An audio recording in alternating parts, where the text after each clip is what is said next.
Meghan and Harry mocked over shamed fear by paparazzi crosshairs despite out of the frying pan. Meghan Markle and Prince Harry may never be able to escape the intense attention surrounding their lives, a royal commentator has claimed. While the pair departed the firm in order to help protect their privacy, one observer has claimed the Sussexes have jumped out of the frying pan and into the fire since leaving the royal family. Daniela Elzer said the Sussexes find themselves firmly in the crosshairs of photographers. Ms. Elzer said, "There is a certain cruel irony here when you contrast this state of play with the reality that Harry and Meghan, the Duke and Duchess of Sussex, now face, having traded royal working life for peace in the US, far, far away from the long arm of the courtiers and the British press they dislike so intensely." Since landing on American soil about 18 months ago, the Sussexes have found themselves firmly in the crosshairs of photographers after having left the UK in part to get away from the British media. But their new sunshine-dappled Californian existence has not exactly turned out to be any sort of nirvana-like break from the ravenous Fourth Estate. In fact, it is looking more and more that by quitting the palace, they jumped out of the frying pan and into the fire.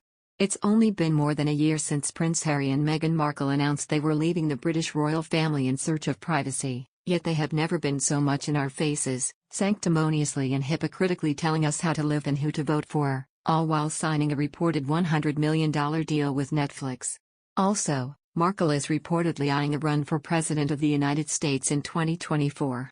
Yes, this formerly unknown C-list actress who couldn't hack the cosseted existence of a senior royal, whose entire adult life has been spent in search of a spotlight she now claims to disdain, thinks she has the grit, intellect and real-world experience necessary for the top job.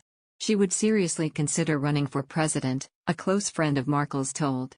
This short-term goal was, the source said, one of the reasons she was so keen not to give up her American citizenship upon marrying into the royal family 2 years ago. A statement read, "After many months of reflection and internal discussions, we have chosen to make a transition this year in starting to carve out a progressive new role within this institution. We intend to step back as senior members of the royal family and work to become financially independent, while continuing to fully support Her Majesty the Queen. It is with your encouragement, particularly over the last few years, that we feel prepared to make this adjustment. We now plan to balance our time between the United Kingdom and North America, continuing to honor our duty to the Queen, the Commonwealth, and our patronages. This geographic balance will enable us to raise our son with an appreciation for the royal tradition into which he was born, while also providing our family with the space to focus on the next chapter, including the launch of our new charitable entity.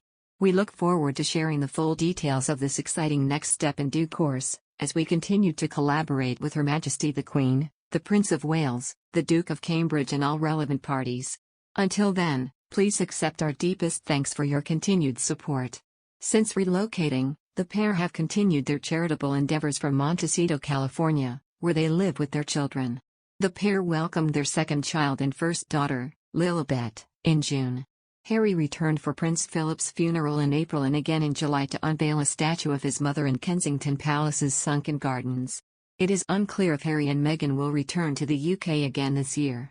To mark the tragic deaths of those who died in the 9/11 attack, Harry and Meghan updated their Archie homepage. To honor those who lost their lives, the website's display was turned black.